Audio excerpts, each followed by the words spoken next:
di dalam hidup itu ada mission.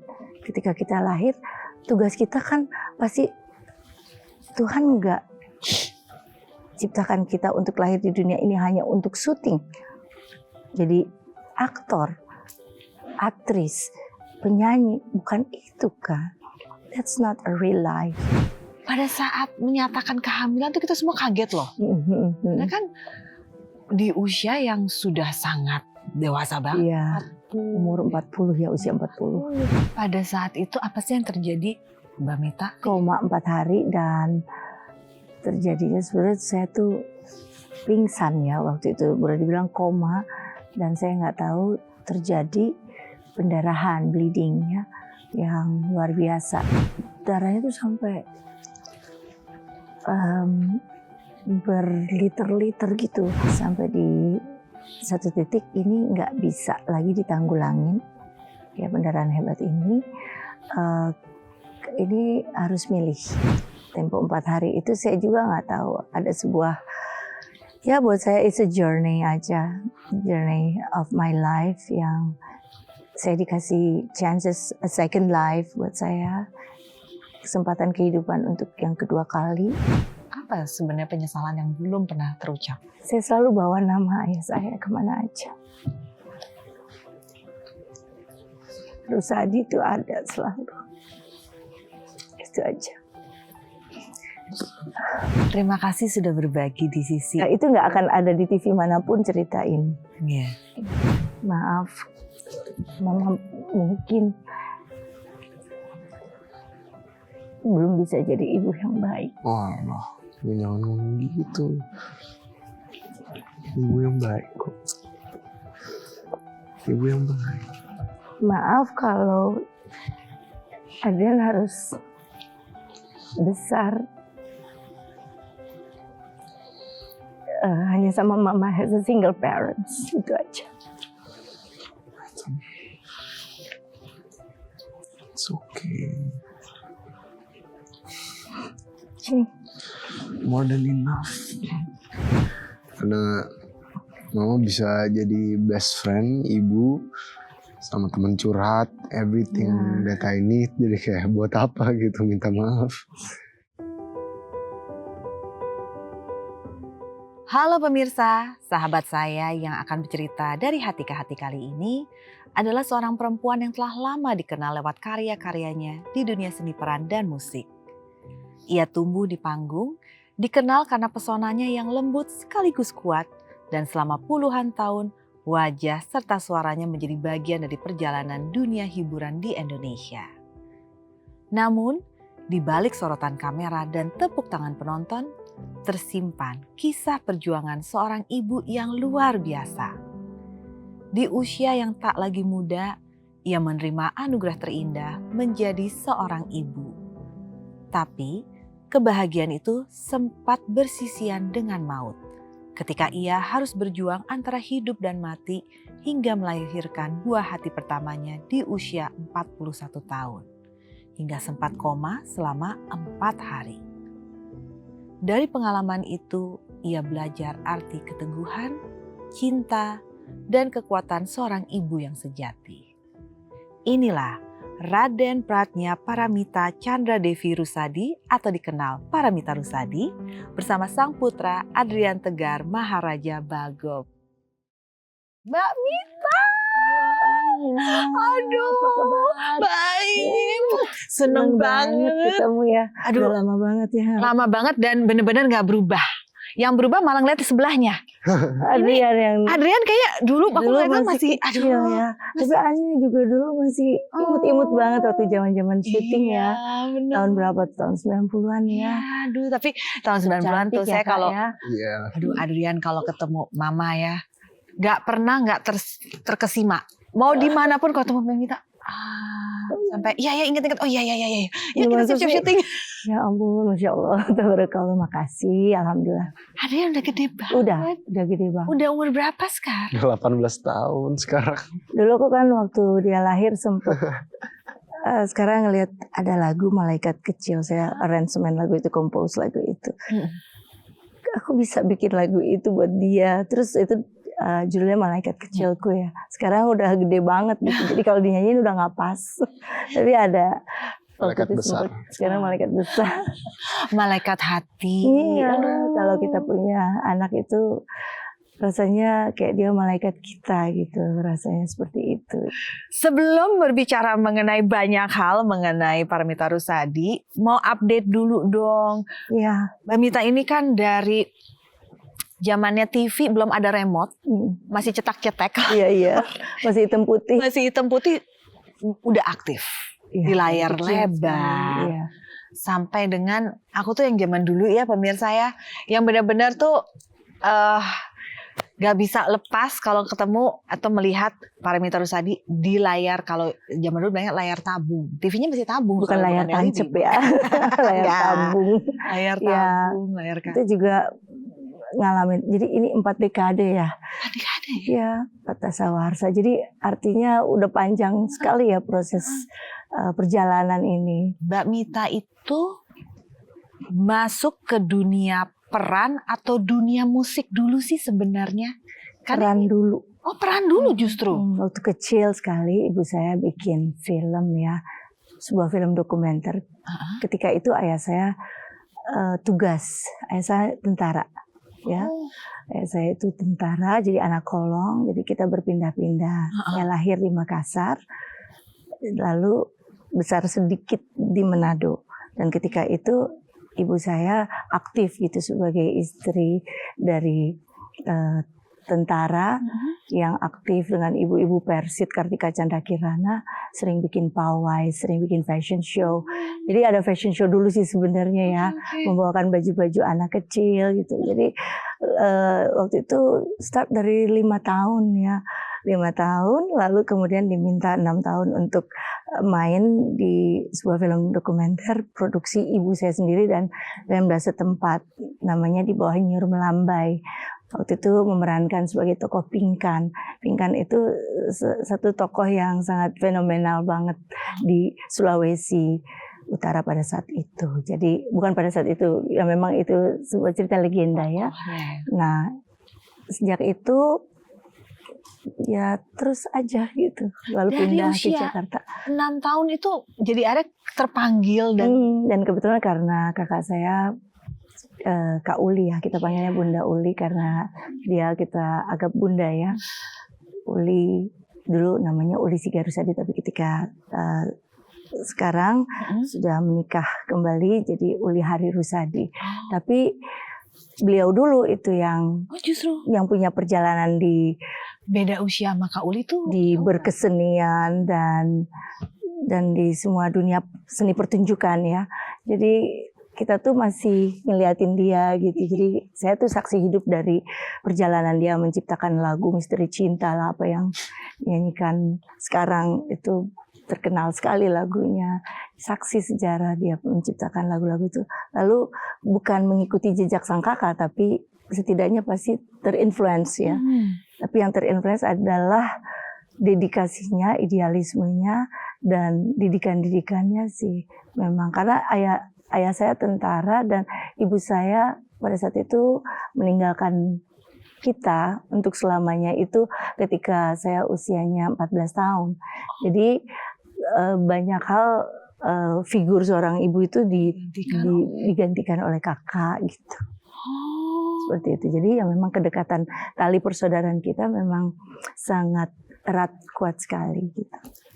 di perbedaan usianya juga agak 15 tahun. Tapi ini adalah statement yang banyak dipertanyakan orang, tapi terkadang tidak berkenan untuk ditanyakan. Kalau nggak mau dijawab juga nggak apa-apa. Tapi antara Bunda Uli dan Mbak Mita itu penampilannya bumi dan langit banget gayanya. Dulu saya sempat, sayangnya nggak bawa ya, sempet. Gayanya? Iya, karena tahun 80-an itu gayanya kan pakai ikat kepala. Iya ya, terus kita tuh terobsesi dengan penampilan yang aborigin gitu, kayak etnik yang Indian atau apa. Jadi senang dengan ikat-ikat kepala gitu. Dan itu terus loh sampai sekarang saya. Hari ini aja nggak pakai mungkin ya. Tapi kan gayanya beda. Kalau Bunda Uli itu kan gayanya lebih garang gitu. Iya. Sedangkan Mbak Mita itu kan Karena yang dia panglima perang ya kalau boleh dibilang ya, kita semua pejuang, we are warriors itu di dalam keluarga, terdidik sangat keras. Jadi walaupun casingannya perempuan tetapi mindsetnya tuh laki-laki gitu semuanya di rumah itu. Perempuannya dominan semua gitu. Jadi way of thinkingnya. Terus saya tuh walaupun saya orang Sunda tapi lebih Mediterranean. Way of thinkingnya tuh lebih, pandangan-pandangannya itu lebih Mediterranean. Karena saya hidup besarnya on the coast. Jadi di pesisir boleh dibilang ya. Karena di Manado itu rumah kami. Tinggalnya persis di pesisir pantai gitu, rumah di dekat pantai. Jadi mandi saya tuh di laut, bukan di kamar mandi gitu. Jadi sering banget. Serius? Dulu iya.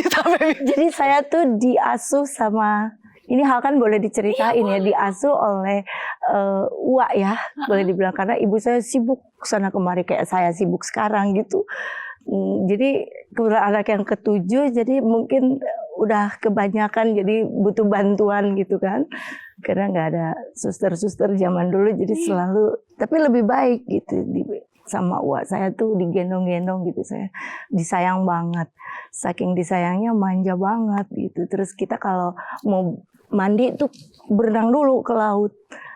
Ya kan, terus ada yang hilang papan tempat tidurnya, wah saya hilang, dipakai buat selancar gitu. So, saya tuh anak laut banget waktu kecil. Jadi kalau disuruh tinggal di kota besar dulu itu benar-benar adaptasinya luar biasa.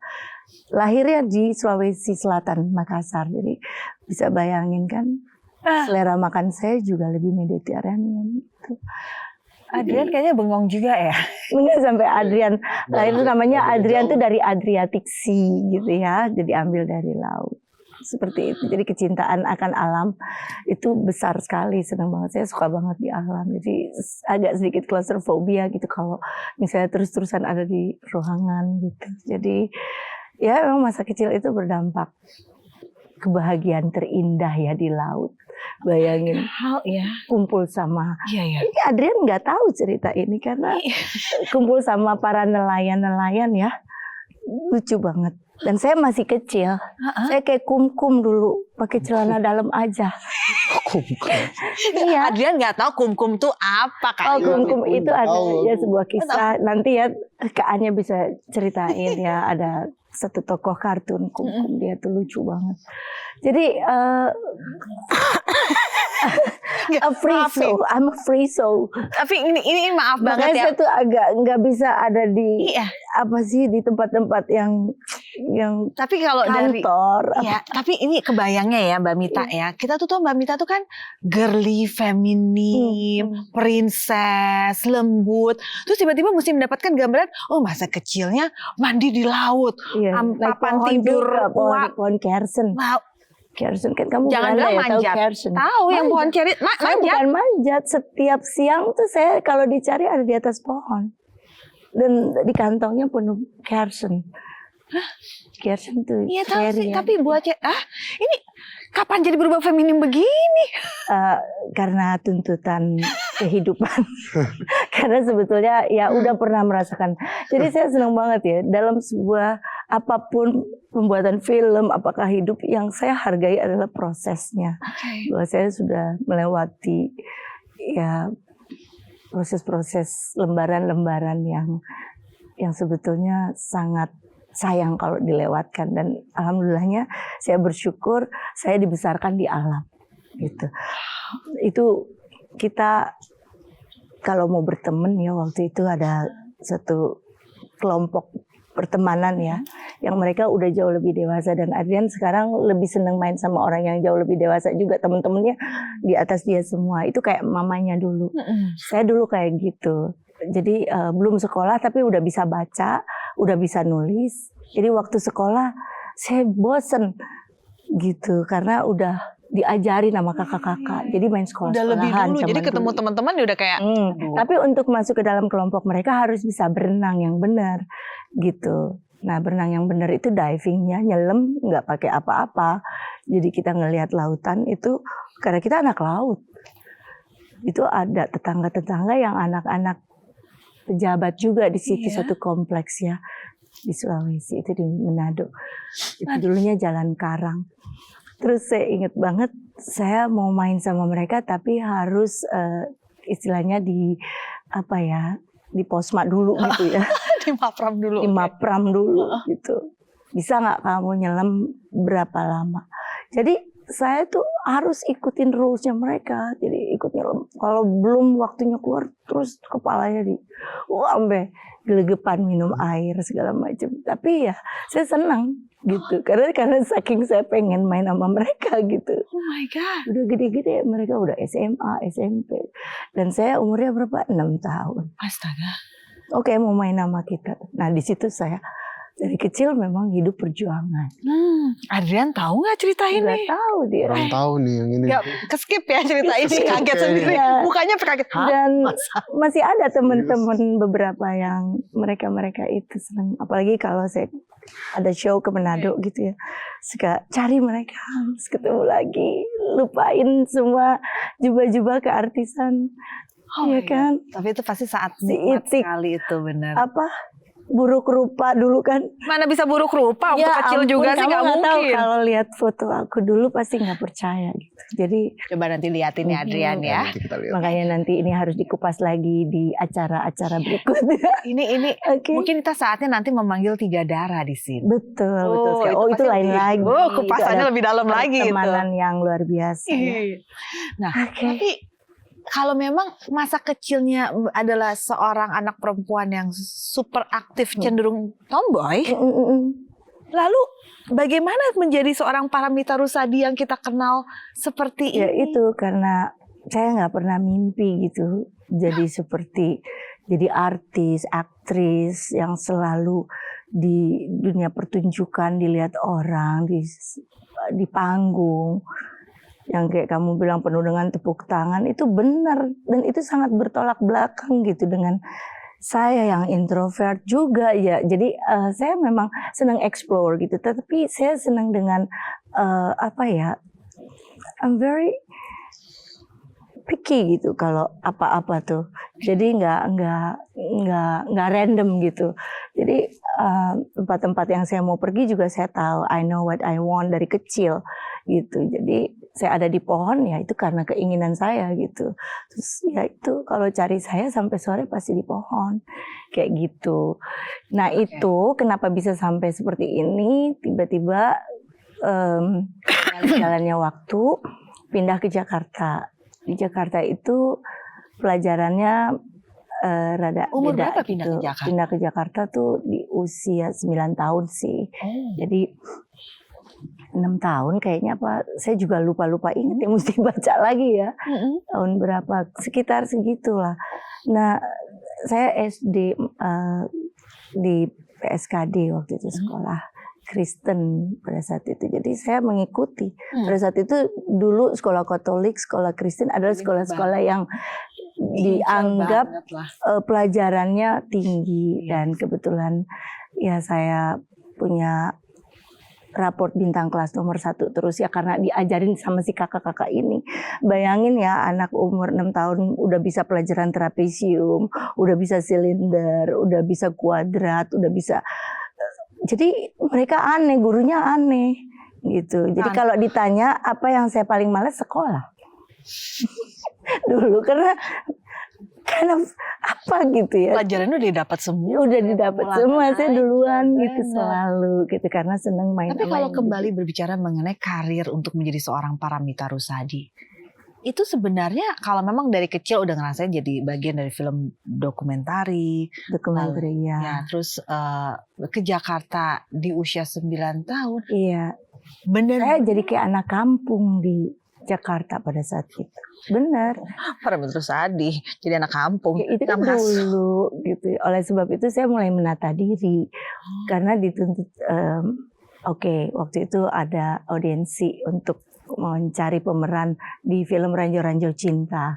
Tapi sebelum itu saya udah jadi model untuk majalah gadis, majalah nanti ada yang pakai sepeda dulu, terus majalah mode. Dulu kan kayaknya standarnya harus punya basic masuk majalah itu baru dianggap gitu. Terus punya karya-karya. Lalu waktu kecil saya tuh terlatih untuk kalau mau sesuatu harus kerja keras kan, dari yang ikut teman-teman berjuang harus diving dulu. Jadi waktu itu saya harus terus nunjukin prestasi, karena kalau lihat kan nggak cakep-cakep amat gitu. Jadi yang harus disuguhkan kan bukan. Jadi lebih ke ilmu, lebih ke karya, lebih ke kreativitas gitu. Jadi makanya saya belajar musik, lalu compose musik, lalu ikut lomba baca pidato, ikut lomba Kartini, lomba apa aja udah saya ikutin gitu. Jadi semua lomba saya ikut.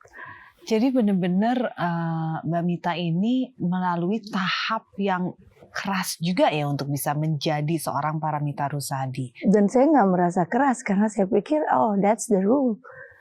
Semua harus diperjuangin. Saya nggak sangka loh kalau Paramita Rusady itu ternyata segini kerasnya. Iya, jadi makanya lihat kalau yang manja-manja, kalau yang manja-manja saya bingung gitu. Oke. Iya, jadi hidup tuh kan harus diperjuangin, dan maksudnya saya tuh pernah sampai kena satu pattern bahwa saya tuh perfeksionis, dan itu pegel banget. Perfeksionis tuh pegel banget. Ya akhirnya setelah dewasa kan, kesempurnaan hanya milik Allah dengan segala religinya dan segalanya kita mengerti. Tapi saya tuh nggak bisa ditawar. Semua it has to be proper on the place-nya gitu. Jadi nggak bisa ditawar gitu. Jadi semua harus begini. Ini harus gini, harus gitu. Pada saat kalau boleh kembali ke masa lalu dan mengingat, Mbak Mita tuh berapa banyak film, berapa banyak sinetron yang udah dibintangi, dan juga punya album musik kan, ikut nyanyi. Ya, makanya saya dipercaya pada saat main sinetron, dipercaya juga untuk compose original soundtracknya. Judulnya misalnya Janjiku Penglihatan saya buat, di Carmilla juga saya compose lagu. Salah satu lagu saya banyak banget sih karya, nanti saya mesti lihat lagi. Mesti lihat lagi karena daftarnya banyak. Tapi dari semua yang sudah dijalani, kalau suruh milih satu susah ya, Adrian ya pasti ya. Susah. Pilih 3 karakter atau 3 karya yang fenomenal menurut versinya Mbak Mita sendiri. Yang saya ingat film yang berkesan pada saat itu Merpati Tak Pernah Ingkar Janji. Aku tahu itu. Kamu nonton? Aku nonton. Salah satu adegan yang masih vivid di memori saya adalah adegan saat tokohnya yang diperanin oleh Mbak Mita harus berganti pakaian ke pakaian renang. Terus kecanggungannya di dalam bilik toiletnya itu, terus mau keluar dia bingung sampai dipanggil sama teman-temannya. Bener kan ya, ini adegan ini masih ada di kepala soalnya. Yang ending ceritanya adalah memutuskan untuk menjadi biarawati karena value-nya memang ke arah sana, padahal sudah menemukan cinta oleh pemeran cowoknya aku lupa ya. Adi Bing Slamet. Ya, terus ada Nia Zulkarnain, ada Iyut Bing Slamet, ada Silvana Herman di situ. Silvana Herman kan teman yang paling badung iya, itu kan. Iya. Aduh, kamu nonton ya? Nonton ya ampun. banget. Alhamdulillah, makasih ya kamu nonton. Oh my god. Harusnya katanya ada versinya sendiri. Dia sendiri belum nonton mungkin. Belum nonton. Belum. Oh, you're missing a lot. Iya, harus nonton juga sih. Maksudnya itu untuk berapa ya waktu itu Mbak Mita ya? Umur ya sekitar 20-21an gitu mungkin ya, kira-kira pada saat itu tahun 85-an. Tahun 85 ya? Iya, sekitar segitu. Jadi prosesnya yang luar biasa, dan pada saat itu kerja tuh udah nggak kayak kerja, kayak main aja kita. Jadi benar-benar nggak ada pamrih ya di dalam bekerja. Bagi saya ya, nggak tahu, setiap orang kan punya formula kehidupan masing-masing, tapi saya ini kalau kerja itu nggak pernah pamrih. Jadi saya selalu ingin yang lebih daripada yang diharapkan dan memberikan yang terbaik aja gitu. Tapi kalau soal nanti ini dapat award atau dapat piala atau dapat penghargaan, itu nggak terpikirkan. Itu harus melewati 99 hard working.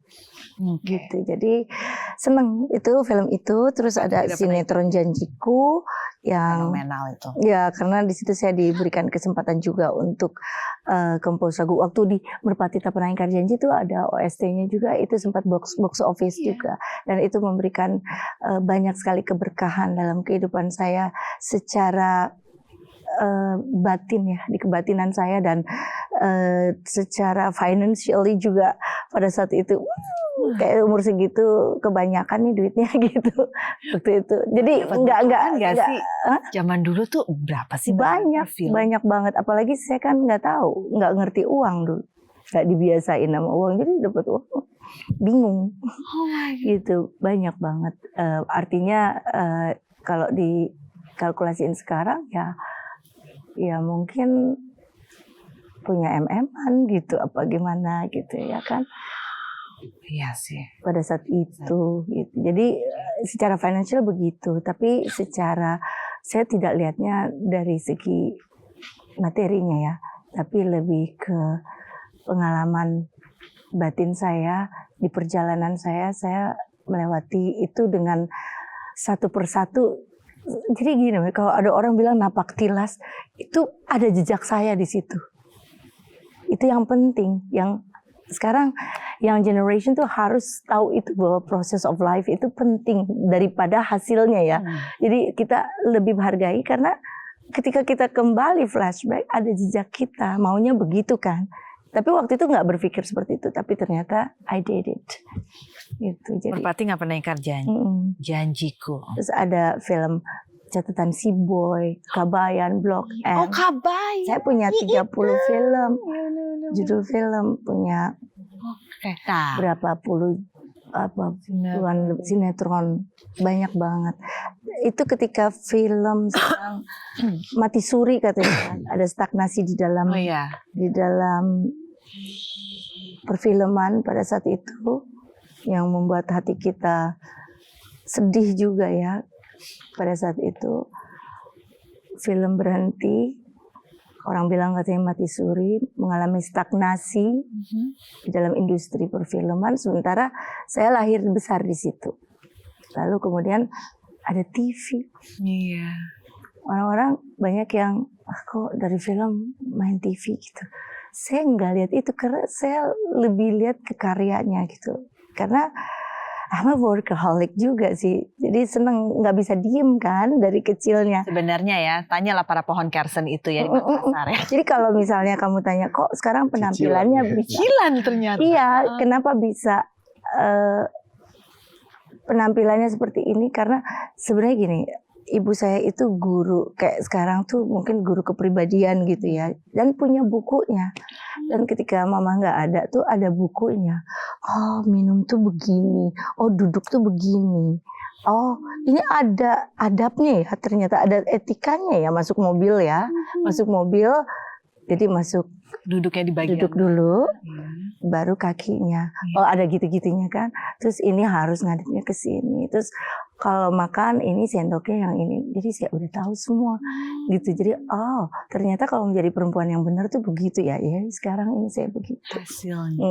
Jadi mengalami proses pendewasaan juga gitu. Jadi artinya kalau kamu mau diterima untuk bersosialize, jadi kamu harus seperti itu, tapi tanpa harus menghilangkan jati diri kita gitu. Itu yang penting itu. Ada sekarang kadang-kadang suka nanya gitu, Ma aku harus gimana? Just be yourself. Mama nggak akan arahin kamu. Yang penting yang nyaman. Yang penting kalau saya lebih ke akhlaknya. Ya kalau anak itu saya lebih fokus ke akhlaknya. Karena kalau pinter bisa sekarang, apalagi teknologi luar biasa. Cepet ya, nggak kayak dulu. Kita zaman dulu baca buku ya. Mesti ke perpustakaan nyari dulu buku yang mau baca buku dictionary tuh. Saya tuh sampai dibilang, wah Mita mana? Kalau aku lewat katanya dibilang bau perpustakaan.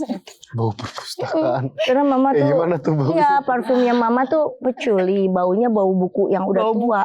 Dan kebetulan setiap mama keluar negeri tuh pasti nyari buku yang nggak ada.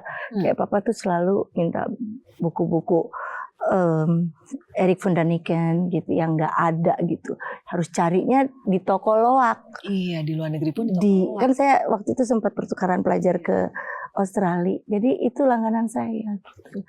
Itu ada di jalan di Paddington. Ada satu toko buku yang bukunya baunya kayak saya. Stanislavski. Stanislavski ya itu basically kalau mau jadi aktor harus baca Stanislavski. Oke, Gitu. ini kayak Adrian udah mulai menyerap sekali nih ya dari langkah-langkahnya. Tapi sebelum penyerapan itu, penasaran deh. Adrian dari tadi tuh mendengar Diem aja. Iya banyak, tapi mungkin karya-karyanya Mama yang belum sempat ditonton, belum sempat melihat. Belum. Tapi pernah ada yang ditonton nggak? Ada beberapa. Nontonnya bareng Belum mama. full ya. Oh iya. Belum full tapi. Oke, dari sekian banyak, atau gini deh, lebih tepatnya pertanyaannya gini. Kapan Adrian tahu dan menyadari bahwa Mama adalah seorang mega bintang di Indonesia? Ada momentum apa sampai Adrian Saya ngelihatnya? juga nggak tahu. Pasti ada momentum di mana mungkin waktu jalan tiba-tiba orang pada ngeliatin. Nah itu dulu. Bingung banget pas kecil dulu. Serius. Mama siapa Dulu- sih gitu kan? Dulu pas kecil bingung banget. Saya nggak pernah jelasin. Nggak. Nah, jadi nggak pernah. Ya enggak lah. Kan era-era Adrian lahir itu kan Mbak Mita masih aktif loh. Aktif ya. Masih aktif sinetron ada. Artinya gini, Tapi dia nggak tahu pernah pekerjaan dibawa ke saya. lokasi. Dibawa ke lokasi, tapi kan waktu saya lagi aktif Adrian masih 3 tahun nanti. Tapi Terus akhirnya aku tahu Heeh. dari teman-teman. dari teman-teman justru. Gimana tuh? Soalnya mereka nonton sinetronnya. Dan pas Jadi mereka aku- nonton yang galak, tahu gak? Aku juga jadi nonton. Aku jadi ngeliat betapa mama tuh jagonya acting. Terus di situ tuh galak banget, beda sama yang di rumah. Jadi sampai takut waktu itu sama mama. Ada sinetron namanya apa? Sinetron apa tuh yang? Surga yang kedua. Iya itu ngeri banget sih karakternya swing mood, bipolar. Sampai saya diminta jadi caregiver bipolar karena saya memerankannya tuh jadi ada stigma bipolar itu tuh seperti gini. Nah itu saya kan kalau mengambil satu peran kan saya coba hidupkan si karakter ketika kita dikasih skenario. Gitu kayak tadi saya cerita ya waktu kita di ruang make up, waktu janjiku juga waktu dikasih skenario kan begitu aja, saya harus hidupkan itu semua sampai si tokoh-tokoh itu menjadi punya nyawa gitu dan betul-betul mengena di hati. Dan ketika saya ini pertama kali saya main sebenarnya semi antagonis ya, agak sedikit abu-abu, jadi biasanya kan protagonis. Iya. Ini takut beneran. Itu nontonnya di mana? Itu di TV, jadi Bareng sama teman-teman. Mama nggak tahu kalau Adrian nonton. sama kakek waktu itu sering. Jadi pulang sekolah, Surga yang kedua tayang, terus nontonin mama aja. Terus ada scene satu inget banget, bakar horden. Wah scary ya gitu kayak. Kok dikit scary gitu, bakar horden, rebus boneka Hello Kitty ya. Oh itu sempat sampai viral di. Tapi itu kadang-kadang ya ceritanya suka ini juga ya unbelievable. Tapi yang sayangnya kan dia nggak ngikutin yang sebelum-sebelumnya yang kita perannya baik-baik gitu. Ya makanya saya sih nggak rekomen ya kalau Adrian mau jadi aktor gitu. Karena Adrian bilang dia kepengen banget gitu, tapi saya bilang nggak nyangka kalau Adrian juga pengen jadi kayak mama. I want you to be yourself gitu, nggak usah kayak mama deh. Yang lain biar ada warna dalam kehidupan gitu. Dalam keluarga tuh nggak usah semuanya seniman. Kak Uli udah seniman.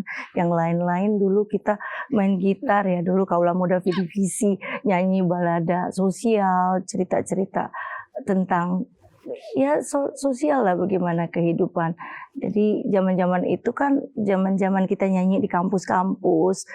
Nyanyi deket dengan penyanyi-penyanyi balada, Frankie Angel, Leo Christie, ya kan, Iwan Fals pada saat itu adalah sebuah di era itu nyanyi penuh dengan kritikan.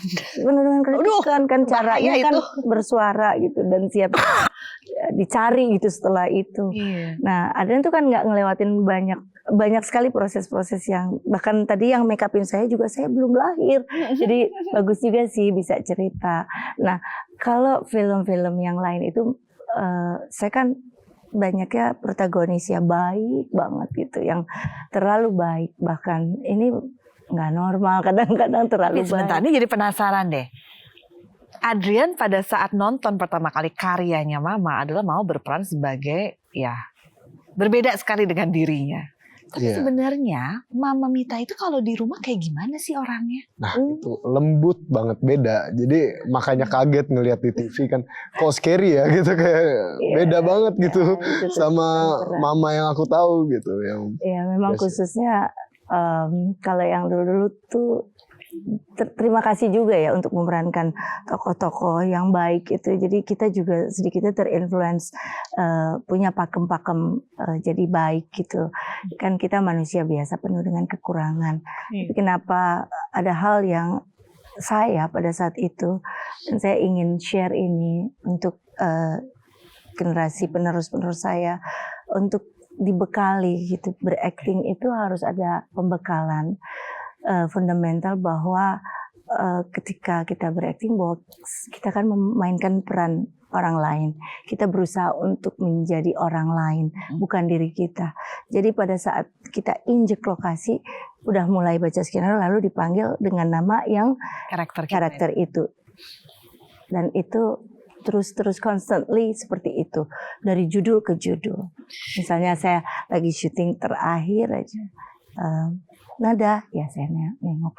Atau Ibu Inggit, ya, gitu. Kita jawab iya. Itu kan sebagai secara psikologi itu seharusnya harus diterapi setelah syuting, yang kalau sinetron tuh saya banyak ya. Kalau dulu kan masih weekly, ya, hanya kan ngalamin weekly.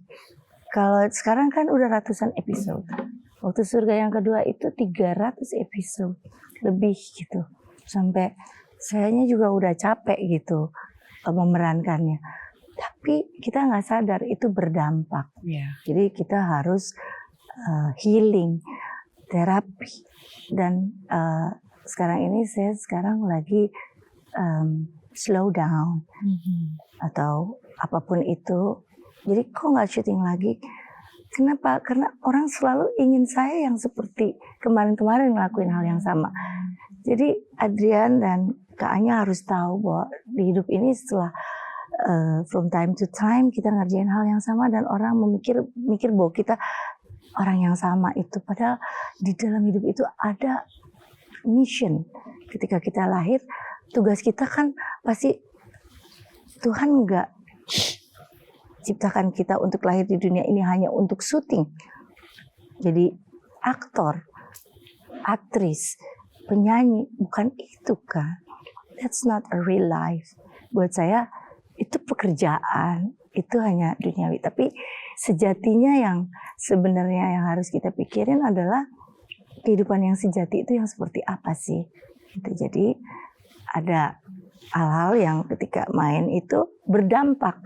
Nah, ketika itu berdampak, kalau udah merubah karakter kita, itu ke bawah kan. Karena pada suatu saat saya diinterview gara-gara Surga yang kedua itu. Terus cara ngomong saya beda. Nggak seperti biasanya. Ini saya lihat ini nggak bisa dibiarin. Ini bahaya. Jadi saya ngerem sendiri. Tapi caranya juga banyak ya. Kita juga harus punya fundamental yang di keimanan kita juga harus kuat, harus dekat dengan Sang Pencipta, sama Allah harus dekat untuk berkomunikasi terus gitu. Banyak saya lihat di aktor di luar aja banyak yang nggak kuat gitu ya, ketika dia memainkan sebuah peran, bahkan ada yang sampai mengakhiri hidupnya. Ya, mengakhiri hidupnya gitu, seperti itu. Dan itu kan bukan hal yang mudah sebetulnya buat seorang aktor yang terus-terusan sepanjang hidupnya. Jadi harus ada, it has to stop somewhere. Bukan stop, tapi at the moment harus berhenti dulu, break dulu untuk kebaikan gitu. Karena harus perhatiin Adrian juga, harus punya waktu buat Adrian, harus punya waktu untuk berbagi kemanusiaan juga, harus juga punya waktu untuk punya kegiatan-kegiatan untuk keseimbangan. Tapi ini yang menarik adalah dulu nih ya, kita selalu bilang ini, aduh, Paramitha Rusady itu sulit untuk didapatkan karena memang banyak harapan dulu daripada penggemarnya gitu, yang pengennya Mbak Mita gini, Pak Mita gini, ini segala macam, sampai tiba-tiba hasilnya ada, menikah, dan pada saat menyatakan kehamilan tuh kita semua kaget loh. Nah kan di usia yang sudah sangat dewasa banget. Iya, umur 40 ya, usia 40. Itu nakutin gak sih? Saya sih nggak berpikir seperti itu ya, tapi katanya sih secara medis seperti itu. Jadi waktu itu gimana ya, usia saya 40, saya tuh masih kerjanya kayak apa gitu ya, di usia 40 itu saya sangat energik sekali. Jadi yang orang bilang usia 40 itu tua, itu saya nggak merasakan gitu. Jadi ya waktu itu nggak merasa seperti itu, tapi ternyata secara medis seperti itu. Jadi ini juga sebuah pembelajaran ya, bisa kita share buat yang lain, buat pemirsa. Memang nggak bisa dipungkiri. Jadi ada kesulitan di dalam proses kelahiran pada saat itu, proses melahirkan itu. Pada saat itu apa sih yang terjadi, Mbak Mita?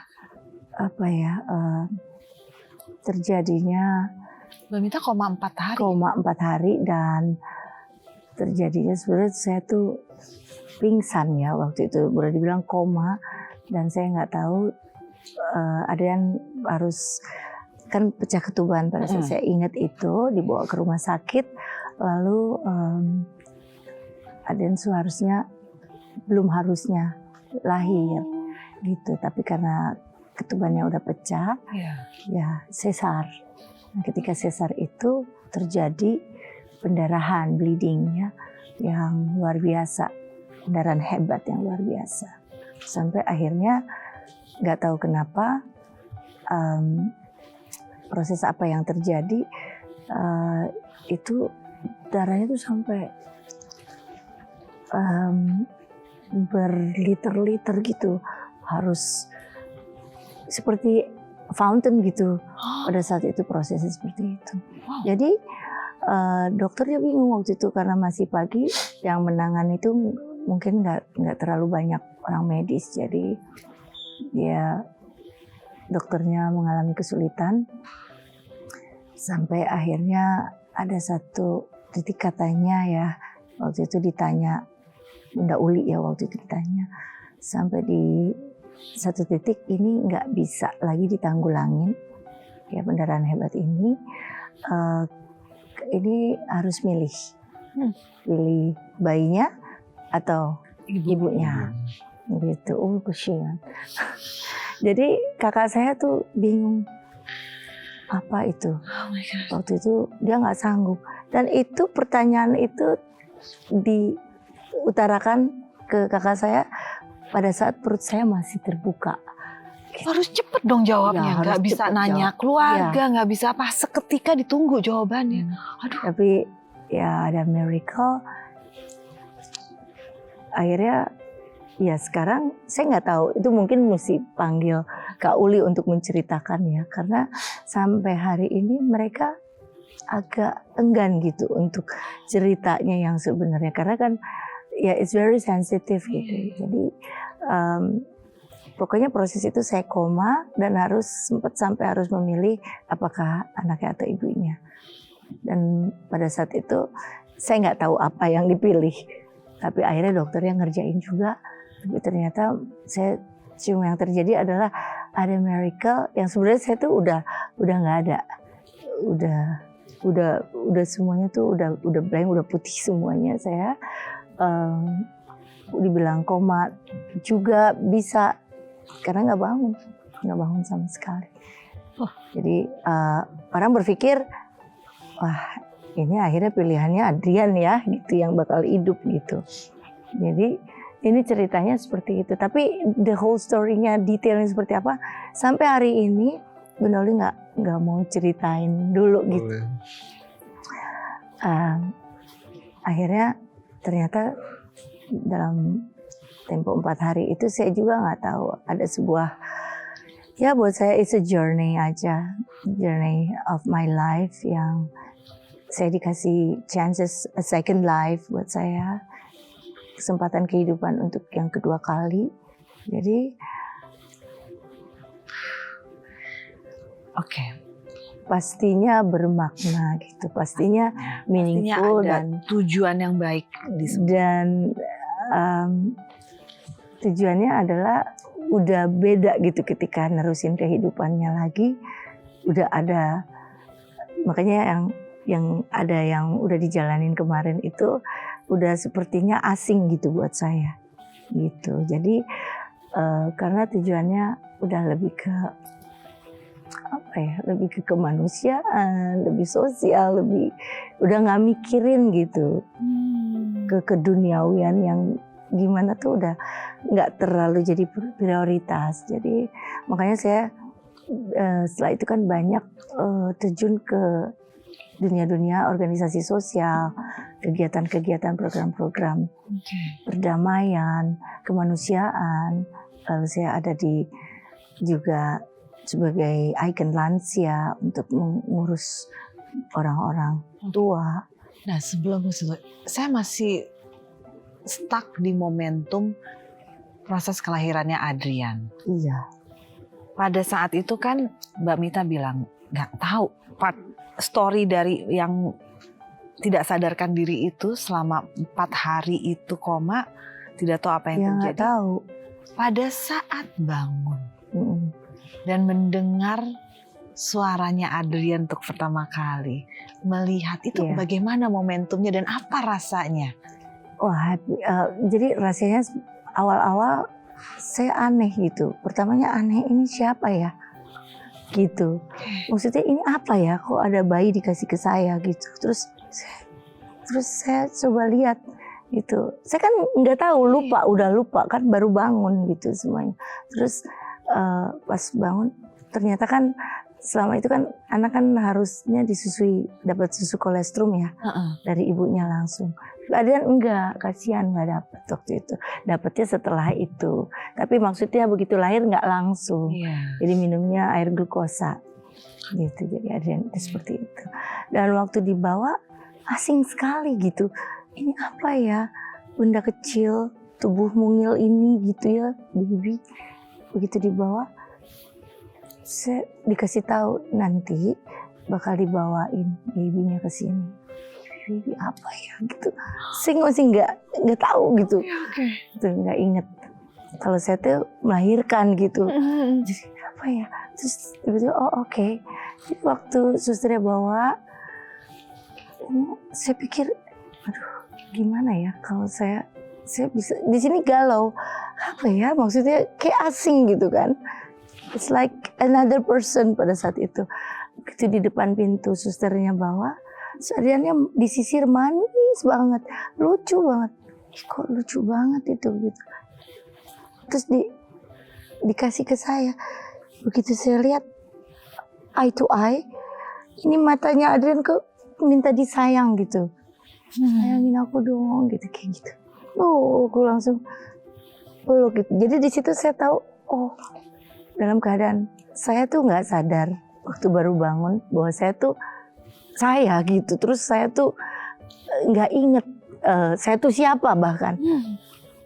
Saya pokoknya yang saya inget waktu itu, ini apa ya, kok ada proses saya dikasih bayi gitu. Jadi saya pikir Adrian itu apa gitu, siapa ini, bayi siapa gitu, tahu-tahu bayi saya. Ya itu aja yang saya ingat. Jadi saya lihat matanya Adrian sangat mengiba gitu ya. Di situ ternyata batinnya, naluri ibunya itu langsung muncul. Baru dikasih tahu ini anaknya gitu. Oh iya, baru keinget lagi semuanya. Adrian pertama kali dengar cerita ini kapan? Masih inget nggak? Waktu SMP.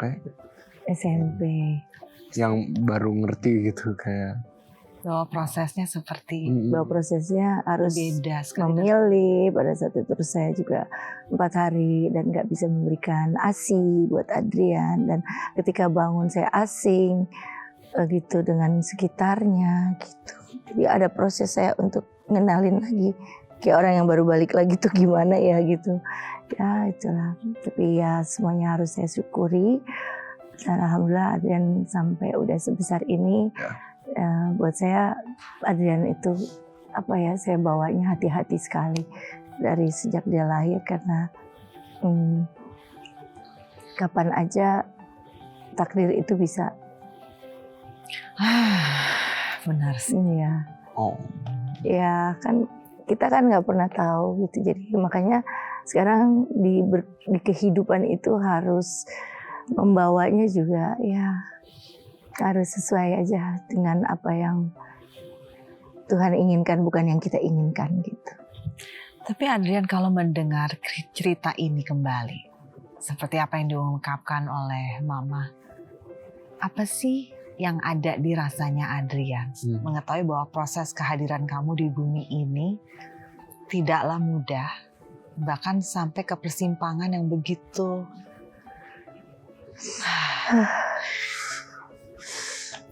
ya reaksinya sih langsung kayak betapa keajaibannya gitu ceritanya. Iya, you're Ceritanya a itu miracle banget gitu. Disuruh pilih satu kan siapa yang nggak kesusahan gitu. Dan semuanya nggak ada yang mau ngomong karena mungkin Ngomong gitu. takut salah kalau ngejelasin mereka pilih siapa gitu kan. Jadi ya itu udah nggak tahu sampai sekarang. Mungkin nanti one day saya akan tahu detailnya seperti apa. Bener-bener lillahi ta'ala. Iya, jadi sekarang ya mungkin banyak sekali perubahan pandangan-pandangan hidup. Jadi Adrian itu buat Mama tuh kayak malaikatnya Mama gitu. Makanya bikin lagu Malaikat Kecilku. Terus Adrian itu spesial banget itu buat saya. Setelah mengetahui semua ini dan bisa meresapi dengan baik, Iya. Adrian, jika boleh menggambarkan seberapa besar sih rasa sayang kepada Mama, kamu akan memilih kalimatnya apa? Besar banget, nggak bisa dijelasin. Aku aja juga bingung juga untuk ngejelasinnya gimana. Cuman I really love you and you gotta trust that maksudnya. Oh, thank you. Sayang. Itu udah pasti nggak bakal dilupain Mama. Jaga Mama kok sampai tua. Iya, sebenarnya makanya kayak ya kita tuh nggak terlalu mau masuk ke dalam interview seperti ini karena sebenarnya sharing is nice tapi itu juga it's a painfully buat kita gitu. Tapi nggak apa-apa untuk hari ini senang untuk sharing tentang kasih sayang karena ini lebih menunjukkan hidup tuh penuh dengan kasih sayang di dalam rumah ya Adrian kita selalu terapkan cinta ini harus tetap dijaga. Saya tuh harus berperan sebagai ibu, sebagai sahabatnya Adrian, sebagai teman juga gitu. Begitupun Adrian juga sangat perhatian orangnya. Gitu. Not even once gitu, a day yang dia pergi nggak bilang I love you gitu, selalu cium tangan dan I love you. Wajib itu. 6 kali kadang-kadang I love you. Sampai Adrian udah bilang kan tadi gitu, tapi ya itulah dia gitu. Tapi saya nggak ajarin loh gitu. Tapi dia romantis banget Adrian. Dia juga punya care sama orang yang luar biasa Adrian itu ya. Saya bisa lihat ada yang memang saya ajarkan, ada yang dia belajarnya karena ngelihat, tapi ada juga yang memang dia tumbuh kembangnya memang punya karakter seperti itu. Salah satunya emang dia hatinya cepat apa sih kasih sayangnya banyak gitu. Jadi membawa kasih sayang di dalam dirinya itu besar, terasa banget di keluarga. Semua di keluarga bilang begitu. Adrian itu care, sangat care. Apalagi sama saya dia care banget.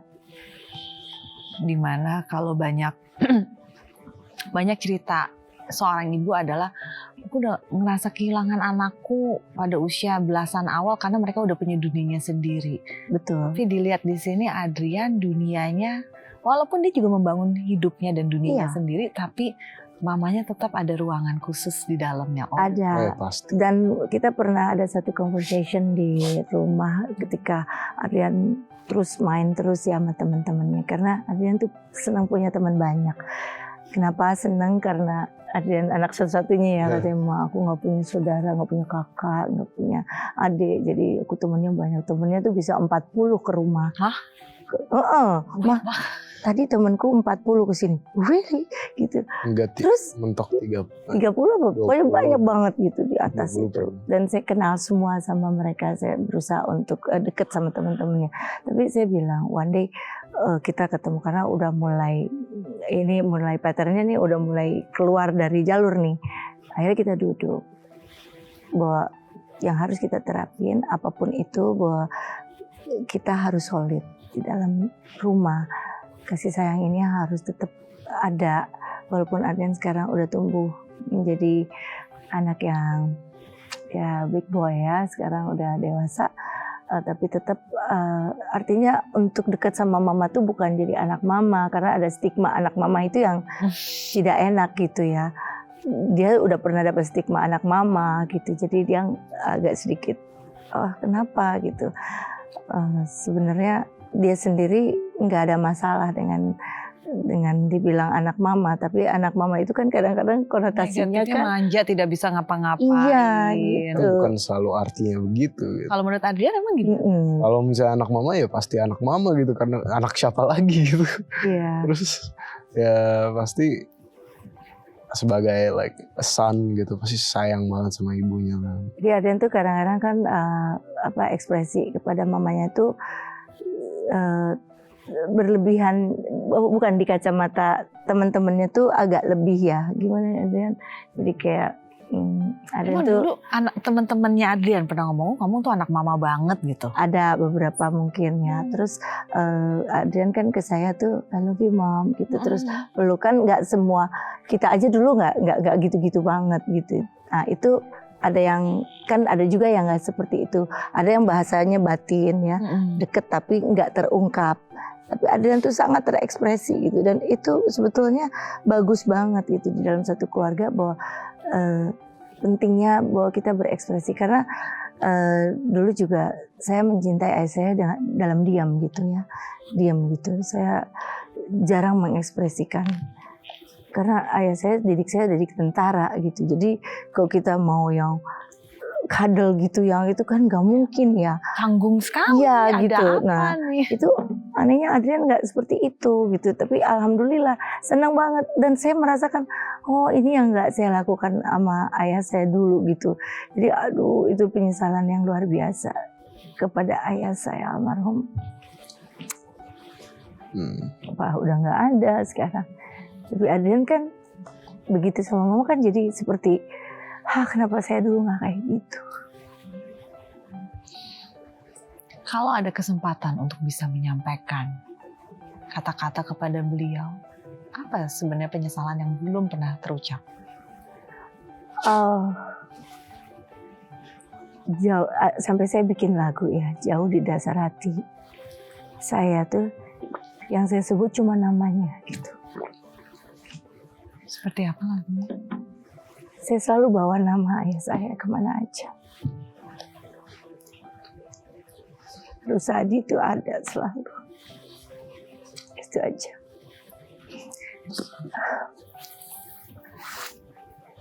Itu kan beliau kan terus stroke, sakit gitu kan. Baru pada saat sakit itu saya treat beliau, karena saya tahu kalau orang udah tua itu suka kayak balik lagi kayak anak kecil gitu. Jadi kasih sayang saya terakhir seperti itu, seperti kayak saya ngerawat orang tua tuh kayak penuh dengan kasih sayang itu cuman terakhir. Tapi waktu saya kecil tuh nggak seperti itu. Itu nggak kayak Adrian gitu, I love you Pak gitu, nggak kayak gitu juga. Nggak ada kayak gitu-gitu. Jadi cuman terakhir aja, tapi kan beliau udah tua gitu ya. Oh ternyata ini bagus nih, sebuah pembelajaran buat keluarga-keluarga yang lain. If you say you love your mom, bilang aja gitu. I love you mom. Gak usah gengsi. Gak usah gengsi ya Adrian ya. Jadi kan kadang-kadang stigma anak mama ini nih, yang kadang-kadang dihindari. Nggak mau kalau udah gede, waduh, kalau bisa ibunya ke A, dia ke Z gitu kan, kayak gitu. Apalagi anak laki katanya udah nggak mau. Dan saya kepada ayah itu kagumnya ke orang tua. Beliau itu buat saya pahlawan saya. Cuman saya tuh nggak tahu bagaimana caranya berekspresi dengan ayah tuh seperti apa. Bukan tipe anak perempuan yang manja kadal, karena nggak manja gitu loh. Cuman ya pengen juga sih kalau suruh ulang lagi, pengen manja gitu sama orang tua ya. Itu aja yang sedih tuh, nggak pernah ngerasain punya kakek, punya nenek. Empat-empatnya waktu saya lahir udah nggak ada. Lalu waktu saya usia 14 tahun, ibu saya nggak ada. Jadi saya dibesarkan oleh ayah yang patriotik, punya bintang gerilya. Jadi ini saya tuh tentara gitu. Jadi didikan yang memang ya gitu. Akhirnya yang ya kalau ngomong juga kan mesti ada waktunya kapan gitu. Kalau kita mau ngomong sama ayah kita harus bikin appointment dulu. Papa saya pejabat tuh gitu, Intel BA, jabatannya ada 12 waktu itu. Jadi kalau staffnya datang, kalau kita, tapi yang lucu ya, ibu saya nerapin, saya masih ngalamin kalau ayah saya pulang, kita anak-anaknya rebutan gitu, pegang tas, ambil tasnya, lalu saya buka sepatunya, buka kaos kakinya, bersihin kaki ayah saya, gitu. Gak ngomong, gitu. Jadi antara formal dan gimana ya, gitu. Jadi Adrian seperti ini, it's a blessing. Saya ngerasain hal yang, seharusnya aku kayak gini dulu gitu. Ya, jadi ya kan nggak bisa diulang. Jadi ya please ya anak-anak sekarang. Jangan lewatkan momen itu. Berarti Adrian bilang jangan gengsi. Ya jangan gengsi. Karena benar saat momen itu lewat ya sudah lewat, nggak akan bisa kembali lagi. Ya karena dianya begitu. Kadang bukan dari sayanya, I love you Adrian, bukan dari saya, dari biasanya dia. kan dari orang tua yang iya, enggak, ini dia gitu. Jadi saya kayak tertampar gitu. Tapi ini menarik sekali karena mengingat gini, anak itu kan biasanya belajar dari contoh. Sedangkan Mbak Mita dengan almarhum Papa ternyata termasuk orang yang formal, yang kaku, yang strict, yang iya, orang kita 17 Agustus saja masih upacara gitu. Jadi setiap momentum Hari Pahlawan itu kayak benar-benar kenegaraan gitu, yang Selamat Hari Pahlawan ya, yang itu, yang seperti itu gitu loh. Jadi Adrian belajar untuk bisa lebih ekspresif, lebih terbuka dalam menyampaikan. Makanya dia datang dari sendiri gitu. Lihat siapa? Coba gak lihat siapa sih, kayak sendiri. Dari sendiri ya, Adrian sendiri begitu. Makanya saya sampai aneh gitu, kok nggak nurun ya gitu dari saya gitu. Jadi ya, tapi saya jadi belajar dari Adrian saya. Justru malah jadi betul-betul memanfaatkan affection ini menjadi satu pelampiasan saya gitu. Jadi kita mesra banget, bahkan terlalu mesra untuk ibu sama anak gitu. Tidak ada kata terlalu. Nggak ada kata terlalu. Tapi memang kita tidak pernah tahu bagaimana pelajaran hidup itu masuk dalam kehidupan kita. Melalui siapa, kapan momentumnya, bagaimana bentuknya. Apa yang dirasakan oleh Mbak Mita selama puluhan tahun terhadap ayahanda, mungkin tanpa disadari semesta menangkap itu dan menyampaikannya melalui pelajaran, melalui adik. Iya, mudah-mudahan itu. Yang kita tahu dari Papa tuh, hidup tuh harus ada di rel jalan yang baik dan benar. Jadi sulit loh untuk berjalan, apalagi di dunia industri keartisan film itu. Kita mau menjadi orang benar dan menjadi orang yang jujur, sementara dunia sedang mengajarkan tentang kelicikan, tentang kemunafikan, banyak hal gitu yang waduh, ini betul-betul kita berjuang gitu. Dan ultimatum dari ayah saya itu harus dijalanin gitu semuanya. Bahwa kan kita ngelihatnya dari orang tua, bayangin ya, Papa itu ngalamin perang ya. Iya. Upah kamu tuh ngalamin Bandung Lautan Api sama perang Ganevo. Iya, perang Ganevo. Lalu banyak perang yang dia lalui. So many battles. apakah mungkin tanpa disadari ada momentum yang Adrian peroleh dari Opa sebagai wujud jangan sia-siakan momentum itu? Jadi mungkin gimana ya, momentum dengan Opa. Iya. Itu dulu sempat ketemu Opa tuh lama ya, maksudnya sampai SD berakhir kan. Dan Opa juga sering cerita perang, terus Selalu cerita tentang perang ketika pakai perang. bambu runci. Jadi itu hari-harinya saya tuh cerita tentang perjuangan Indonesia, makanya di dalam hati kita tuh merah putih semua. Nah itu nonton sinetron Mama pertama kali tadi itu seringnya sama Opa, bareng Opa Iya, jadi mereka sering setiap banyak pulang ngobrol, sekolah. Oh my gitu. Bahkan ayah saya kepengennya Adrian tuh jadi tentara dulunya, gitu. Terus menerusin beliau, makanya saya bilang udahlah nggak usah jadi aktor, mama aja cukup. Tapi gimana ya, fenomenanya gini, kita diajarin secara patriot semuanya ya, karena ngelihat ayah saya.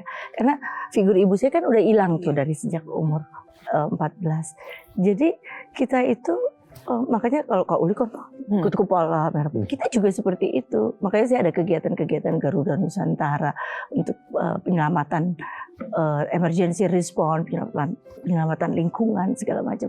Nah itu semua kita kiblatnya tuh ke ayah. Jadi kita tuh idola banget sama ayah sendiri. Kenapa idolnya? Karena aduh, untuk jadi seperti bapak tuh gimana ya gitu. Bintangnya banyak banget, pangkatnya banyak banget, dan itu kita tahu banget didapatkannya lewat perjuangan. Nggak instan ya. Semuanya lewat perang ini, perang itu, punya bintang gerilya, Dikirim ke sana, dikirim ke sini. dikirim ke Amerika untuk apalah segala macam. Jadi kita, dan isi pembicaraannya semua tentang politik di Indonesia yang Mita nggak boleh ada di situ. Gitu. Jadi saya jauh dari itu. Saya memang seniman sejati. Ya seperti saya nggak mau ada yang jadi aktor. Saya juga dulu ayah saya juga, papa nggak mau kamu ada terjun ke politik gitu. Karena udah just be yourself. Kamu tumbuh kembangnya seperti itu. Tapi kalau misalnya dikasih kebebasan gitu, tapi Papa kasih tahu semuanya, cerita untuk mendapatkan kemerdekaan Indonesia itu nggak mudah gitu. Jadi kita tahu banget arti tanah air ini seperti apa. Tapi kalau mendengar cerita ini sepintas dan beberapa potongan, terlihat bahwa ayahanda dari Mbak Mita tuh bangga ya dengan Mbak Mita. Bangga saya karena ternyata saya baru tahu yang mengajak Adrian nonton karya-karyanya Mbak Mita adalah Masa ya? iya, Opa. Masa Opa ya? Jadi secara tidak langsung ya. Iya, dia menyatakan kebanggaannya sampai dia mengajak cucunya lihat. Kita terkadang kan bagi beberapa orang yang mungkin memiliki keterbatasan dalam berkomunikasi karena mungkin tidak bisa menaruh kata-kata dengan apa yang dia rasakan, tapi dalam bentuk tindakan, dan tindakan itu terlihat. Dia mengajak cucunya untuk lihat karya mamamu. Secara tidak langsung kan dia menyimpan memori itu. Iya. Dan gak pernah bilang kalau dia bangga sama saya kan. Karena buat saya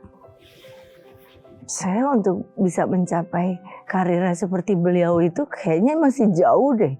Saya gak punya bintang-bintang itu. Saya gak ada di proses perjuangan papa yang kakinya ketembak waktu dan survive dan memenangkan banyak peperangan gitu pada saat itu. Jadi itu yang maksudnya ini kayak di film. Sampai ketika meninggalnya pun saya lihatnya kayak lagi lihat pemutaran film yang bagus sekali. Meninggalnya bagus banget, papa perginya bagus banget.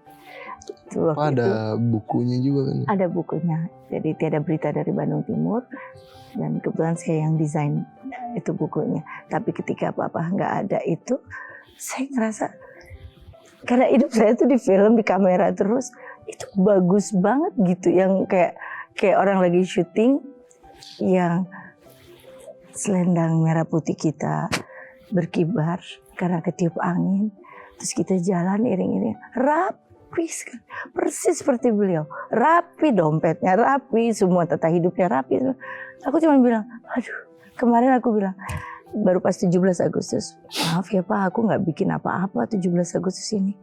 kemarin sempat bikin program merah putih gitu. Cuman lihat bajunya aja dengan ada baju-baju veteran, sedih loh, sedih banget. Jadi saya cuma bilang, aku kok pengen kayak papa, rapi semuanya, dan sampai akhir hidupnya rapi banget, udah bagus. Jadi yang namanya ending hidup kita harus bagus tuh, itu sebuah tujuan. Gitu. Itu aja. Udah jangan kelamaan sedih. Sedih saya jadi. Terima kasih sudah berbagi di sisi. Nah, itu nggak akan ada di TV manapun cerita ini. Iya. Dan itu satu sisi yang tidak kita ketahui dari seorang Paramita Rusady. Bagaimana mengagumi sang ayah. Dan secara tidak langsung dari ceritanya Adrian kita menemukan bahwa ayah Anda juga memiliki rasa bangga yang luar biasa. Alhamdulillah, mudah-mudahan ya. Tindak Itu aja. Luar biasa. Ternyata itu sebuah tujuan gitu, membuat ayah bangga itu tujuan waktu itu. Oke. Mana caranya buat supaya papa bilang bagus gitu.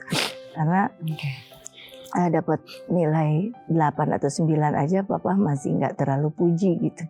Dia cuma puji kalau akhlak kita bagus. Dia puji kalau kita bela orang yang benar. Gitu. Jadi lebih kayak gitu-gitu, bukan kayak pamer. Wah aku ini nih nilainya bagus, rapot aku segini. Ya emang udah harusnya kan, gitu yang kayak gitu-gitu. Jadi dia menilai kepada karakter lebih ke karakter kita. Jadi dipujinya kalau kita deket sama orang kampung sekitar, papa tuh gitu, membaur, membumi, dan nggak boleh tinggi hati. Lebih dari 40 tahun mungkin ya jalur karir dari Paramita Rusady di dunia hiburan, sebagai seorang aktris, sebagai penyanyi, budayawan, aktivis.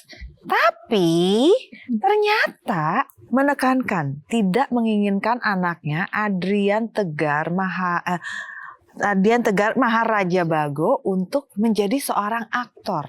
Nah, sebelum dikomentarin, Adrian mau nggak sih jadi aktor? Nah, jadi cerita lucu. Gimana? Aku waktu itu emang bercita-citanya tuh mau jadi pengusaha dan pengusaha doang gitu. Makanya sekolahnya juga kan udah ambilnya cita-cita awalnya itu bisnis kan. Terus belajar bisnis, terus bahkan nyoba beberapa yang bisa dicapai lah sama anak SMA gitu, berbisnis. Tapi yang paling interest, nggak tahu kenapa, itu dunia entertainment. Yes, jadi actor. And then aku punya feeling kalau misalnya emang jalur aku kayaknya emang seni gitu. Seni, jadi aku ngomong sama mama tengah malam tuh, inget ya. Ma, aku pengen banget jadi aktor. Loh kok tiba-tiba katanya gitu. Apa sih gitu. Kayak keren banget kalau jadi aktor action gitu atau apa gitu. Ya mungkin masih mencari ya, usia yang masih pancaroba ya, masih masih melihatnya. Pancaroba ini udah pasti ini. Ini kok udah jadi pasti. negotiation di TV ya? Ya kan, I mean it's like militer, this is not a house ya. Dari militer ke pengusaha ke aktor, itu berarti yang aktornya itu. Ya, oke. Responnya mama di tengah malam itu adalah seperti apa? Kaget. Iya, for the first time dia tuh sampai, please mama, aku mau jadi aktor. Karena kan orang tuh selalu bilang kan gampang banget kalau Adrian mau jadi aktor. Kan mama punya link, mama tuh punya ada PH Film juga, ada pekerjaan-pekerjaan di organisasi perfilman, ya, Cinematek. Kenapa sih Mbak Mita? Why? Ya nggak tahu, katanya sih ya, saya sih tahu ya ada slogan kalau buah nggak jauh jatuhnya dari pohon, tapi ya nggak usah kan, maksudnya biar lebih variasi. Karena gini, Gimana? Coba. Yang saya lalui itu harusnya nggak usah deh Adrian lalu yang lain aja. Tapi kalau memang Adrian mau ke situ, karena gini, yang saya tadi jelaskan ya, being an actress pada saat itu, menjadi seorang pemain film cerita itu dibuat oleh kita itu seperti seolah-olah kita menjadi orang itu. Iya, karakter itu harus Karakter benar-benar itu masuk blend di di kita. dalam kita dan menyatu, dan kita from time to time, aku bukan diriku kan. Jadi kita lupa sama diri kita sendiri. Akan fail banget kalau kita main terus itu minta banget gitu. Kita nggak mau kan, kalau kita lagi main kan kita pengen jadi si karakter itu.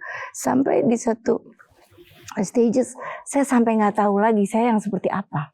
Armita Rusady yang sesungguhnya. Saya yang sesungguhnya sejatinya itu seperti apa. Karena saya bisa magma gitu, seperti apa aja bisa. Disuruh jadi ini bisa, begini bisa, pakaian ini cocok, pakaian begini pas, begini. Sampai saya tuh ada fase di mana saya akhirnya pernah sampai nggak bisa bersosialisasi. Kalau nggak ada karya saya nggak akan bisa keluar, because I really don't know who I am. Jadi harus memegang karakter sebuah peran baru bisa keluar ketemu orang. Karena kalau nggak bingung sih. Bingung. Saya jadi diri saya tuh bingung. Serem juga ya.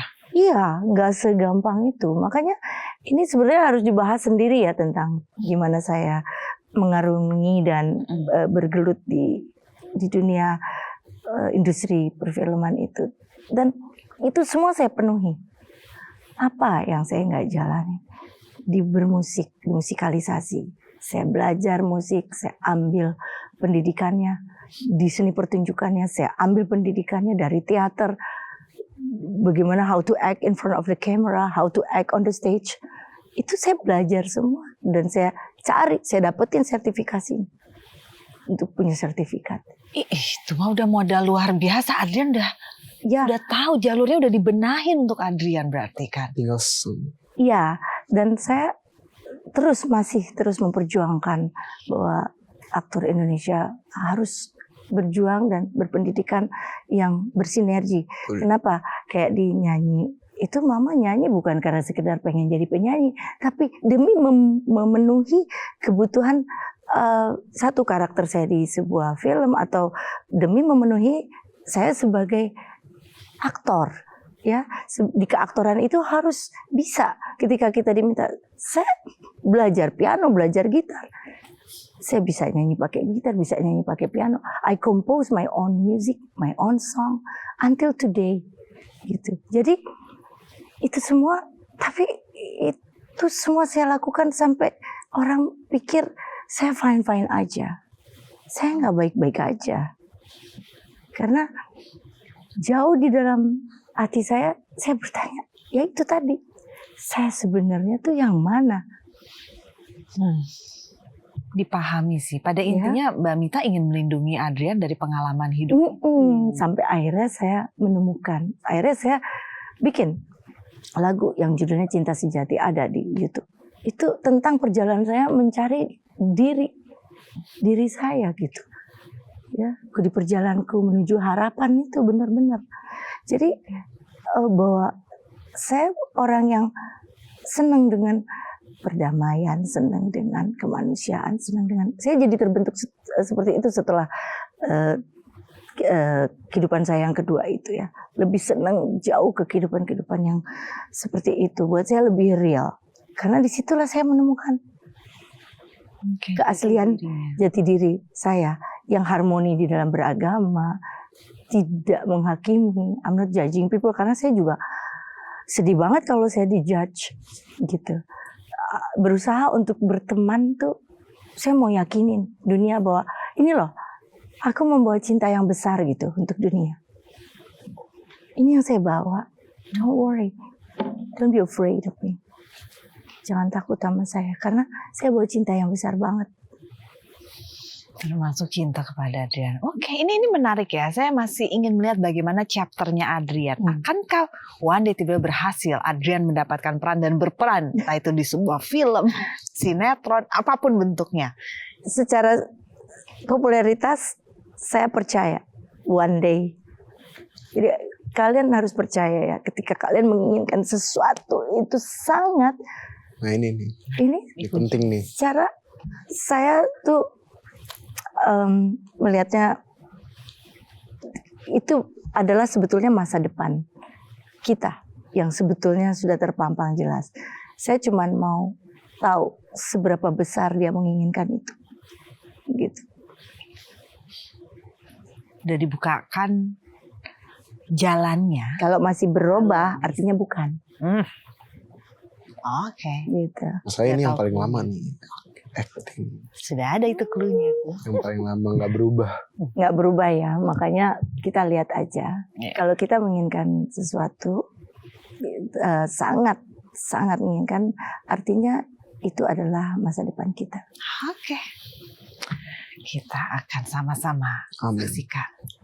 Tapi kalau kita berbicara, kalau saya kembalikan ya. Selain masalah keinginan untuk berkarir di jalur yang dimiliki oleh Mbak Mita. Tadi kan sempat diceritakan bagaimana Adrian ini adalah anak yang, apa sih kalau istilahnya 5 language words of affirmation? Apa? Love language-nya itu kan, Love acts of service. Ini Iya. kayak komplit nih. Komplit, paket Komplit benar Iya. semuanya. Karena menyampaikan dengan kata-kata, dengan aksi nyata, dan bahkan saat tadi dari ruang makeup kan saya ngeliatin aja. Adrian untuk seseorang di usia 18 tahun, pembawaannya itu lebih elegan dibandingkan teman-teman sepantarannya. Satu bentuk yang berbeda. Oh. Nah, sekarang Gitu kita mau ya. coba nih. Kalau dipancing dengan kalimat-kalimat yang belum sempurna sebagai ungkapan rasa, akan seperti apa nanti keluarnya? Itu Kita ada di tes. sini. Nah, jadi di dalam sini ada kartu-kartu yang berisikan kalimat yang belum sempurna, belum Ya, lengkap. ya. Harus dilengkapi dengan rasa.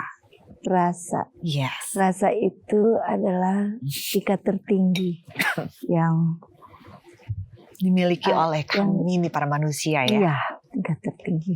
Saya percaya karena saya diajarin selama saya hidup ini adalah kepekaan yang sangat luar biasa. Itu is a blessing, punya kepekaan yang tinggi, peka terhadap apapun gitu. Oke. Ya, itu yang saya Yang tularkan menurut pada Adrian Adrian. ya. Oke. Sebelum menuju ke sana, mari kita coba terlebih dahulu. Aha, Ini diambil ada beberapa pilihan kartu. Oke, ini. Yes. Adrian silakan. Nanti ini dilengkapi lah kalimatnya dengan rasa yang dimiliki untuk kalau Adrian kepada mama, terus Mbak Mita kepada anak tersayang Adrian.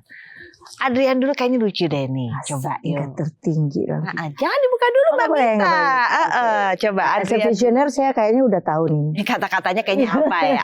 Oke. Coba kalau Adrian dibuka, dibaca kalimat di dalam dan langsung dilengkapi menjadi sebuah kalimat yang sempurna sebagai wujud rasanya Adrian kepada mama. Mbak Coba Mita ya. boleh lihat ke sana. Ini diliatin ke mama. Ya, langsung dibacakan juga Mbak. Oke. Terima kasih karena kamu selama ini. Oh, ini boleh apa aja. Bebas. Terima kasih karena mama selama ini udah bisa ngebesarin aku, udah bisa kasih sayang aku, Oh. bisa masakin aku, enak banget makanannya. Udah bisa ngajarin aku tingkat keagamaan yang paling top, dan yang terakhir pasti bagaimana berperilaku ke manusia yang lain. Oh, thank you Adrian. Thank you. Of course. Love you.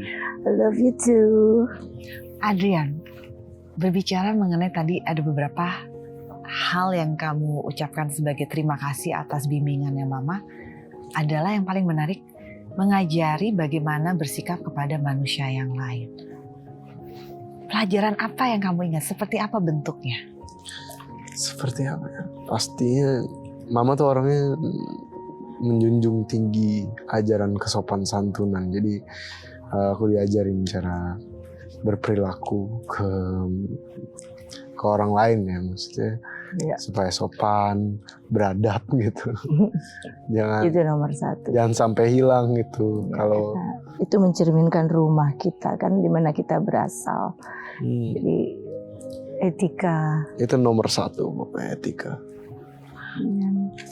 kemanusiaannya. kemanusiaan. Sekarang gantian, apa sih isi dari kertas itu? Ini belum ya? Yes, untuk Adrian. Oke. Deg-degan nih. Bismillah. Buka dulu itunya. Itu pakai di plester. Maaf jika selama ini Jeng jeng jeng. maaf jika selama ini Mama sibuk dan nggak terlalu kadang-kadang punya waktu banyak buat Adrian. Maaf, Mama mungkin belum bisa jadi ibu yang baik. Walah, jangan ngomong gitu. Ibu yang baik kok. Ibu yang baik. Maaf kalau Adrian harus besar hanya sama Mama as a single parents, itu aja. It's okay. Sini. More than enough. Yang penting Adrian bahagia enggak? Bahagialah. Pokoknya ya itu, cinta yang besar itu full dikasih ke Adrian. Supaya dia nggak merasa ada ketimpangan gitu. Tadi Pertanyaannya kok begini? pada saat momentum Mbak Mita bilang maaf, kalau Adrian akhirnya tumbus hanya dari seorang single mom, dan respon Adrian tuh langsung, itu bukan sebuah isu, jangan minta maaf. Pada saat dengar itu sebenarnya apa sih yang ada dalam rasanya Adrian? Nggak isu. Karena Mama bisa jadi best friend, ibu, sama teman curhat, everything that I need. Jadi kayak buat apa gitu minta maaf. Iya, karena ya memang itu aja yang hal yang Mama khawatir kalau one day Adrian akan meledak suatu saat karena ada ketimpangan itu gitu. Ya, yang penting kan Mama trust aku. Iya. Mama percaya sama aku, Itu nomor support satu. aku. Saling percaya. Nggak bakal ada masalah. Iya. So kalau ada masalah kita obrolin. Jadi dia yang ngasih hati. Lucu banget. Ya tapi memang itu benar gitu, karena ada yang sebetulnya hal yang saya nggak bisa kasih sama dia. Gimana cara ngasihnya kan? Jadi ya semoga Mama selalu berdoa setiap hari supaya Adrian tuh kuat. Makanya dikasih nama Tegar. Adrian Tegar Maharaja. Maharaja itu bukan Maharaja sebenarnya dari Al-Quran. Makhraja itu adalah way out. Gitu. Jadi supaya selalu dia dapat way out di setiap kesulitannya dia. Gitu. Jadi mudah-mudahan Adrian ngerasain itu secara kebatinan. Adrian pasti jadi anak yang peka juga ya, karena Adrian itu saya ajarin juga untuk punya kebatinan yang kuat gitu antara kita dan antara sesama dan juga ke Allah gitu. Adrian ya saya cuman nomor satu karena less means more ya, kurang artinya lebih. Sebenarnya ini pantang banget ini nangis di kamera begini karena saya tuh orang yang nggak mau bersedih tentang sebuah kehilangan, karena untuk saya kehilangan itu nggak perlu kita bersedih dan justru malah harusnya bersyukur karena yakin Allah tidak akan mengambil sesuatu dan tidak menggantinya dengan yang lebih baik atau dengan suatu tujuan yang baik. Itu aja. Jadi di balik itu semua, kalau soal ada yang selalu bilang, oh you're a strong woman, strong mommy, strong mother. Gak ada strong, mama udah terlatih dari kecil seperti itu. Kalau lihatnya strong itu buat saya biasa aja. Tapi yang saya khawatirin adalah ketika kekuatan yang saya buat itu nggak nyampe gitu ke dia. Kekuatan ini nggak bisa menopang rasa kekosongan itu gitu. Saya kan juga grow up dari a single mom. Oh ya, itu rasanya gimana? Bersyukur. Nggak apa-apa. Banget. Bersyukur karena mungkin hidup tidak seindah atau sesempurna novel-novel yang ada atau cerita-cerita yang pada umumnya. Iya. Tapi itu yang membuat diri saya menjadi saya yang sekarang. Wah ya, alhamdulillah. Itu juga mungkin yang bikin Adrian jadi seperti Adrian yang sekarang. Oh, Anya emang luar biasa. Ya, Terima udah kasih. cantik, punya energi yang baik, good vibes gitu ya. Terus ada cinta yang besar juga dalam diri Anya, yang Anya rindukan ya sebenarnya. Jadi itu malah berbentuk menjadi the bigger love yang kita udah punya jadi tambah besar. Dan kita bisa berikan kepada banyak orang. Iya, jadi ekspresinya untuk diberikan kepada banyak orang. Yang penting yaitu peduli, saling peduli. Mbak Mita, terima kasih banyak ya. Sama-sama. For sharing so many things kepada kita. Aku juga terima kasih, senang ketemu Anya, senang di sini tempat yang blessing. Mudah-mudahan kita juga blessing on blessing. Seterusnya, dan acara dari hati ke hati ini selalu mendapatkan tempat di hati masyarakat karena sudah memberikan banyak sekali pembelajaran dan bukan hanya sekedar obrolan-obrolan kosong ya. Saya juga nggak selalu mau untuk terbuka seperti ini, tapi hari ini ada keberkahan dan sudah memang kalau kita bilang qadarullah ya, sudah kehendak Allah. Jadi ini semua kita bisa sharing, tukar pikiran. Ya sebenarnya saya nggak terlalu mau orang tahu banyak gitu tentang internal kehidupan saya, tetapi ya one day ini hanya untuk supaya orang lebih mengerti aja. Pembelajaran legacy untuk orang lain yang mungkin masih di dalam persimpangan, entah rasa apa yang mereka miliki, entah jalan dan keputusan apa yang akan mereka ambil, menjadi inspirasi karena Mbak Mita bisa menceritakan hal ini kepada semua orang. Iya. Thank you so Senang much. banget, thank you so much. Adrian, terima kasih banyak ya. Iya, Adrian juga thank you juga ya udah mau ikut Tapi ke acara ini. yang saya masih sangat kagumi, walaupun mungkin pemirsa ngeliatnya Adrian tidak begitu banyak suara, tapi kita bisa merasakan. Makanya saya bilang dari awal di ruang make up, Adrian tuh beda. Elegansi yang dimiliki dan benar, such a big heart. Iya. Miss a good Adrian punya big heart sih. Maksudnya dia jauh lebih dewasa daripada usianya dan wise, sangat wise. Bisa nasihatin kita ya. Tadi nasihatin mama juga. Wah luar biasa, mudah-mudahan mama selalu doain yang terbaik. Jalan di rel hidup yang baik dan benar. Dan jangan lupa tetap rendah hati. Apa yang kita lihat dari sosok Adrian, pastinya kita sudah sekarang tahu ya. Pembelajaran dan contoh siapa yang dilihat. Mbak Mita. Mudah-mudahan. Makasih. Please jangan punya rasa bersalah.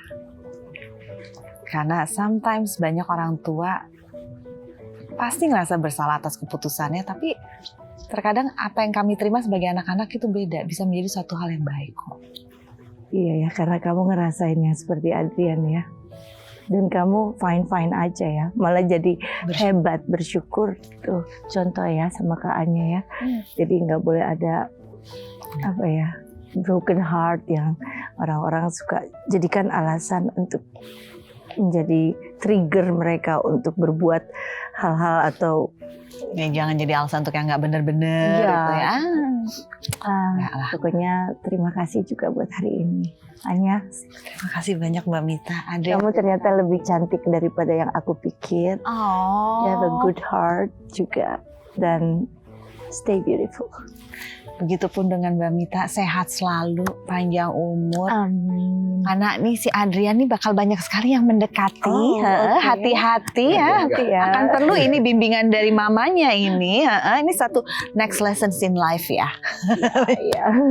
Dan buat Anda pemirsa, tidak disangka hari ini kita mendapatkan begitu banyak pandangan dan pelajaran dalam hidup yang dibagi secara langsung oleh Mbak Paramita Rusady. Satu momentum yang luar biasa, semoga bisa menjadi inspirasi bagi Anda dan menjadi kekuatan bagi Anda. Kita tidak pernah tahu di mana tahapan hidup kita saat ini, tapi yang pasti kita harus selalu melihat manusia sebagai pilihan untuk memiliki hidup yang baik dan benar, Iya. dan selalu rendah hati. Iya. Itu luar biasa sekali. Terima kasih untuk kebersamaan kami. Terima kasih banyak sekali lagi.